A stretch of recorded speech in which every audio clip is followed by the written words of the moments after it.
focaccia bread with a tomato topping. So we're going to use this can of Italian tomatoes. These are whole plum tomatoes, and they're from the San Maranzano Valley. These are real sweet tomatoes from Italy, and they're really good all by themselves. We're going to start by draining them, get rid of all the extra juice.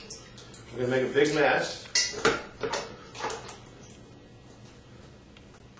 So after we drain the tomatoes for a little while, this is what they look like. And we're going to put them in a marinade. So I'm going to start with a clove of garlic. Just one clove. If you like it more garlicky, you can put more than one clove in. But our family just likes a light garlic. So I'm going to just put in one clove of garlic.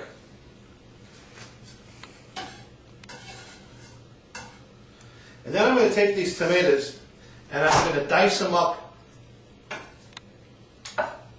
just like this. And then right into the bowl that we're going to marinate them in. Now I've got a cutting board with a gutter in it, so it's going to catch all of the extra juice.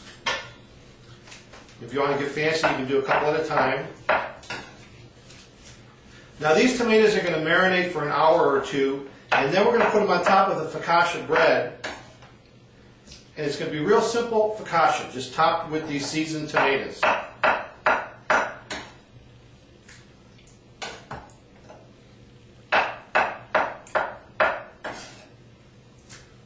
I'm not going to use the whole can. This is what I like about these Italian tomatoes. There's chunks of basil in the tomato can itself, and that really adds a lot of seasoning.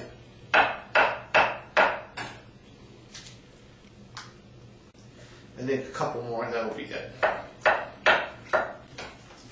Okay, here we go with marinating these tomatoes. Now, we've got them all cut up in the bowl. Remember, we put that clove of garlic in there already. I think what I'm going to do is drain some of this juice out and get rid of it, because I don't need all of that water. See, it's mostly water. So I'm going to drain that out. Oh, there we go. See it? Yeah, very good. There's all that juice. It's all water, so let's get rid of that. So there it is. I drained all of the water out that I could. I even squeezed them and pressed them a little bit to squeeze out some of the water. So then into this bowl, we're going to put a little olive oil. Remember that the one clove of garlic is in there. I'm putting in probably about a quarter of a cup of olive oil. If you put a little bit more in, it doesn't matter. This is basil, so we're going to put in some basil. Now if you have fresh basil works great at this too. And I got about probably 4 teaspoons, heaping teaspoons of basil in there. Okay, where'd you put the pepper? It's on the table here for dinner. Thank you. You're welcome. So, and I'm also going to put some fresh ground pepper in there. Now I'm not going to put any salt, because we're going to put some salt on the bread when we make it up. So you get that like coarse salt crustiness on the top of it. So there's no salt going in here. Then all we have to do is just stir these tomatoes up in the olive oil, in the basil, and just let it sit and marinate for an hour or so. I'm putting in some extra olive oil here. This is not enough. So now I'm up to probably about 1/3 of a cup of olive oil. And there you have it. And then this is just going to sit here and wait for us to make the focaccia. Okay, now we're going to put these focaccias together. Now over here, point the camera over here. There we go. I've got like 2 loaves of bread that I bought at the store, frozen bread. I cut them both in half. And I'm going to put those in like cake pans. I've got some cake pans here. The thing with focaccia bread is you really kind of fry it in olive oil. So you put a lot of olive oil down into the pan. So once you've got the olive oil in the pan, just take your fingers, get it around the sides and on the bottom. Now you're going to have more olive oil in there than you think that you need. It's going to puddle up and kind of pour around, but that's what you want. The focaccia is going to absorb a lot of that, and it's actually going to make a real crusty bread, because you're actually frying that dough in all of this olive oil. Then we just put the pieces of dough right into the pans. There's a bigger half. And I'm just going to put olive oil over the tops of it. Now here's the trick.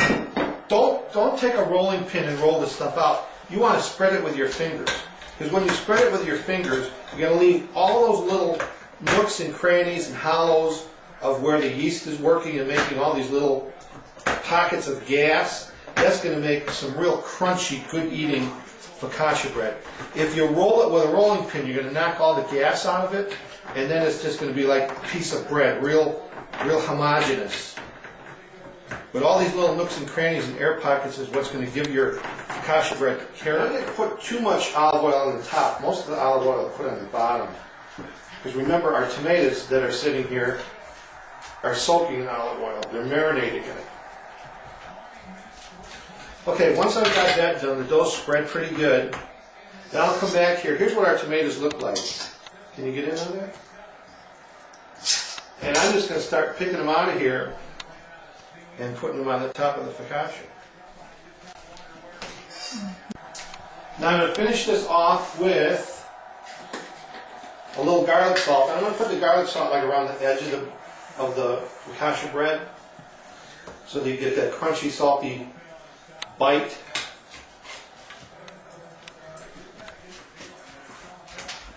But I'm not going to put it on the tomatoes. On the tomatoes, I'm going to put some oregano. Now you could put some of this on the marinade too if you wanted to.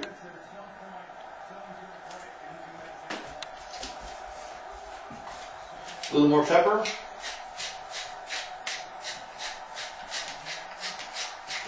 And then we're just going to sit probably for about an hour. Let this sit for an hour and rise up a little bit before we put it in the oven. So here's our focaccia now. It came out of the oven. We baked it for about, 30 minutes or so. It's kind of like all about color. When it's the right color, get it out of the oven. The bottom will be a little bit brown. Has a nice golden tone on the top. And you want to eat it while it's still a little hot and fresh. So we're going to let it sit here for about 15 minutes, and then we're going to eat it. And there you have it. It's just that easy to make your focaccia bread. See you again sometime.